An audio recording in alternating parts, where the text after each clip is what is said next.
કચ્છના કંડલા ખાતે આવેલ દીનદયાળ પોર્ટ ઓથોરિટીએ 63માં નેશનલ મેરીટાઈમ ડેના દિવસે મહત્વની સિદ્ધિ મેળવી છે.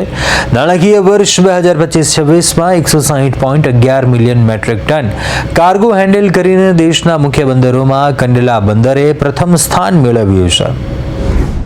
કચ્છના કંડલામાં દીનદયાળ પોર્ટ ઓથોરિટીએ કાર્ગો હેન્ડલ કરવામાં મહત્વની સફળતા મેળવી છે. દીનદયાળ પોર્ટ ઓથોરિટીએ એક વર્ષમાં 160.11 million metric ton cargo handle કર્યું છે.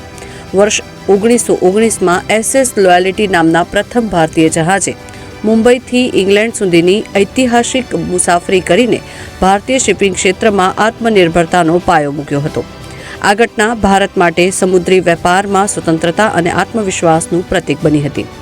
એ જ કાર્યપ્રણાલીને આગળ વધારતા કંડલા પોર્ટે 160.11 million metric ton cargo handling સાથે દેશના તમામ મુખ્ય બંદરોમાં પ્રથમ સ્થાન પ્રાપ્ત કર્યું છે.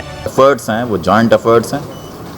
डीपीए का स्टाफ एंड ऑफिसर्स और सारे stakeholders, port users, shipping agents, CHAs, हमारी जो पार्टनर गवर्नमेंट एजेंसीज़ हैं, कस्टम्स, PHO, इमिग्रेशन, सबका, ट्रांसपोर्टर्स और जो वेयर हाउस की जो सर्विस प्रोवाइडर्स हैं, सप्लाई चेन सर्विस प्रोवाइडर्स हैं, लॉजिस्टिक सर्विस प्रोवाइडर्स हैं, उनके सबका ये जॉइंट एक अचीवमेंट है जिसकी वजह से हम लोग ये मैजिक फिगर अचीव कर सके.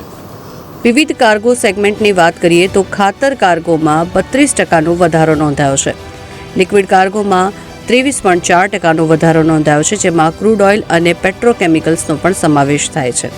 આયર્ન અને સ્ટીલ કાર્ગોમાં 43% વધારો અને કોલસામાં 17% વધારો નોંધાયો છે. लोगों ने टारगेट अचीव किया है. इसमें बहुत से कंट्रीब्यूटिंग फैक्टर्स हैं, जिनमें कुछ तो कार्गो वाइज अगर देखें तो वॉल्यूम्स बढ़े हैं, जिनमें कंटेनर का वॉल्यूम सबसे ज़्यादा बढ़ा है, करीब 54%, फर्टिलाइज़र करीब 32%, जो लिक्विड कार्गो है करीब 23% की ग्रोथ आई है.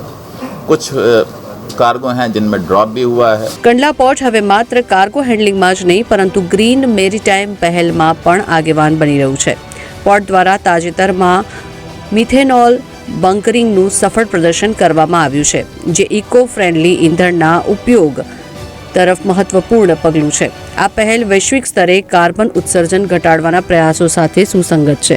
2028-29 સુધી મેથેનોલ સપ્લાય શરૂ કરવાની પોર્ટની યોજના છે, જે પોર્ટને ગ્રીન શિપિંગ ક્ષેત્રમાં અગ્રેસર બનાવશે. ઓઇલ સ્પિલ જેવી પરિસ્થિતિઓને પહોંચી વળવા માટે ખાસ ઇમરજન્સી ટીમ તૈયાર કરવામાં આવે છે અને પ્રદૂષણ નિયંત્રણ માટે આધુનિક વ્યવસ્થાઓ અમલમાં મૂકવામાં આવી છે. ग्रीन हाइड्रोजन के फ्रंट पे, जैसा कि आप सब लोगों को पता है कि गवर्नमेंट ऑफ इंडिया ने इस पोर्ट को as a green hydrogen hub nominate किया है under national green hydrogen mission. 1 megawatt का ग्रीन हाइड्रोजन हम लोगों ने ऑलरेडी कमीशन कर रखा है प्लांट. 5 मेगावाट हम लोगों ने ऑर्डर दे रखा है. 5 टन पर डे का बायोमिथेनॉल का हम लोगों ने ऑर्डर कर रखा है. थर्मेक्स है पुणे की कंपनी पे. एक हम लोगों ने 150 टन पर डे का अग्रीमेंट साइन किया है for renewable methanol production with Assam petrochemicals limited, वो हम लोगों ने कर रखा है. इस पोर्ट को हम लोग कोशिश ये कर रहे हैं कि इसको इस तरह से पोजीशन करें कि ये मिथेनॉल बंकरिंग सप्लाई करने का एक वेस्टर्न कोस्ट पे इंडिया का पोर्ट बन जाए, जिससे कि जो भी शिप्स मिथेनॉल जिनको चाहिए एज अ फ्यूल, जो रॉटरडैम सिंगापुर के बीच में चलेंगे बाई 2030, उनको हम लोग मिथेनॉल फ्यूल सप्लाई कर सकें. इस કંડલા પોર્ટની સફળતા પાછળ તેનું મજબૂત ઇન્ફ્રાસ્ટ્રક્ચર અને આધુનિક કામગીરીનો ફાળો છે. પોર્ટમાં આશરે 5 લાખ ટન સ્ટોરેજ ક્ષમતા ઉપલબ્ધ છે અને લગભગ 40 જેટલા ગોડાઉન કાર્યરત છે, જે કાર્ગો હેન્ડલિંગને વધુ સુવ્યવસ્થિત બનાવે છે.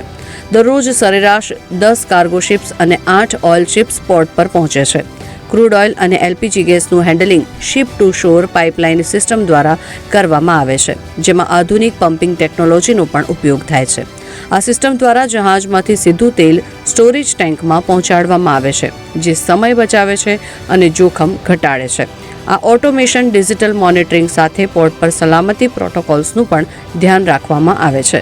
દીનદયાળ પોર્ટ જે ઓથોરિટી છે તેના દ્વારા જે આજે જે તેમનું જે ફંક્શન હતું તેઓમાં અત્યારે જે રીતના પાછળ એક જહાજ ઊભું છે તે જહાજને બતાવવાનો પ્રયત્ન કરીશ કે તે ક્રૂડ ઓઇલ ભરીને અત્યારે આવ્યું છે અને તે ક્રૂડ ઓઇલને અત્યારે ખાલી કરવામાં આવી રહ્યું છે. જે દીનદયાલ જે પોર્ટ જે છે તે ઓથોરિટી દ્વારા આ જહાજને ખાલી કરવામાં આવી રહ્યું છે અને તે પાઇપો ભરાવીને અત્યારે તેને ક્રૂડ ઓઇલને ખાલી કરી રહ્યું છે. અને અત્યારે જે પાછળ તમે જે દ્રશ્યો જોશો કે તે દ્રશ્યોમાં અત્યારે જે પાઇપો હોય છે તે પાઇપોને જે ક્રૂડ ઓઇલ હોય છે તેને સાફ કરવામાં આવે છે. તે અત્યારે જે મશીનરી છે તે મશીનરીનું પણ તમે જે દ્રશ્યો જોઈ શકો છો તે પાઇપોમાં થઈને ક્લીન જે ઓઇલ હોય છે તેને ક્લીન કરવામાં આવે છે.